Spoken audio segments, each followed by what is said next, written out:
اسرائیلی افواج غزہ میں ناکام ہو گئی۔ حمایتی بھی اسرائیل کا ساتھ چھوڑنے پر مجبور ہو گئے۔ برطانوی اخبار ٹیلی گراف نے ایک رپورٹ میں دعویٰ کیا ہے کہ غزہ پر وحشیانہ بمباری اور ہزاروں شہادتوں کے باوجود اسرائیل کو کامیابی کے اشارے نہیں مل رہے اور وہ اب تک خود کو مزید ممکنہ حملوں سے محفوظ بنانے کا یقین حاصل نہیں کر سکا ہے۔ رپورٹ میں مزید کہا گیا کہ وحشیانہ بمباری میں ہزاروں فلسطینیوں کی شہادت کے بعد اسرائیلی عالمی تنہائی کا شکار ہونے لگا ہے۔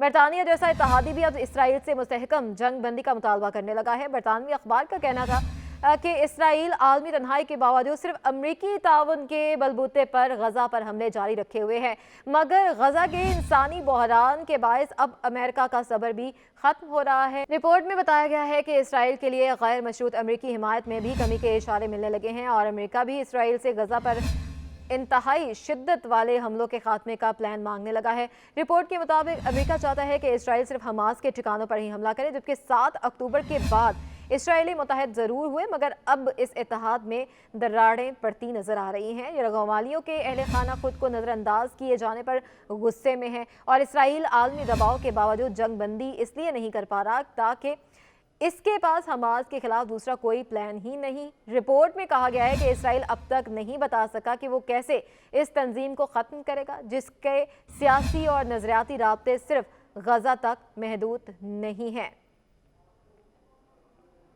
اس ساری صورتحال کو دیکھتے ہوئے ایک نیا امن منصوبہ سامنے آیا ہے جو 3 نکات پر مبنی ہے۔ غزہ میں جنگ کو روکنے کے لیے اس نئے منصوبے پر بات چیت اس توقع کے ساتھ کی جا رہی ہے کہ مغربی کنارے اور غزہ کے رہنماؤں کو اکٹھا کر کے مستقل جنگ بندی کی جا سکے۔ رپورٹ میں بتایا گیا ہے فلسطینی گروپس کی جانب سے اس منصوبے کی شدید مخالفت کی گئی ہے مگر اسے رسمی طور پر مسترد نہیں کیا گیا۔ اس منصوبے کے تحت پہلے مرحلے میں 15 روزہ جنگ بندی کی جائے گی جس کے دوران اسرائیلی یرغمالیوں اور فلسطینی قیدیوں کا تبادلہ کیا جائے گا۔ دوسرے مرحلے میں غزہ اور مغربی کنارے پر حکمرانی کے لیے فلسطینی گروپس کو متحد کیا جائے گا۔ تیسرے مرحلے میں حتمی جنگ بندی کی جائے گی۔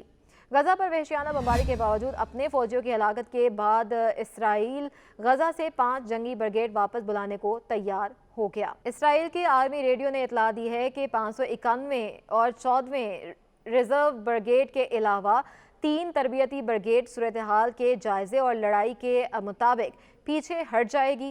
اسرائیل کا کہنا ہے کہ یہ فلسطینی شہریوں کی حفاظت کے لیے نہیں بلکہ اسرائیلی فوجیوں کے تحفظ کے لیے کی گئی کوششیں ہیں۔ اسرائیلی فضائیہ میں تشویش پائی جاتی ہے کہ انہیں غزہ میں عمارتوں اور مقامات پر فضائی حملے کرنے کے لیے بلایا گیا ہے، لیکن بعض اوقات اسرائیلی فوجی دھماکے کے بہت قریب ہوتے ہیں اور زخمی بھی ہوتے ہیں۔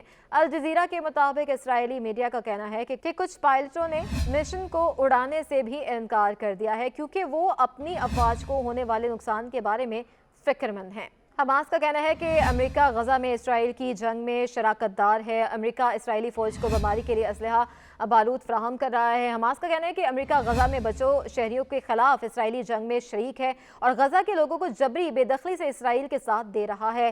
اور دوسری جانب اقوام متحدہ کی سلامتی کونسل کے اجلاس میں چین نے اسرائیل سے فلسطینیوں کو اجتماعی سزا دینے والے حملے بند کرنے اور غزہ میں امداد کی فراہمی یقینی بنانے کا مطالبہ بھی کر دیا ہے۔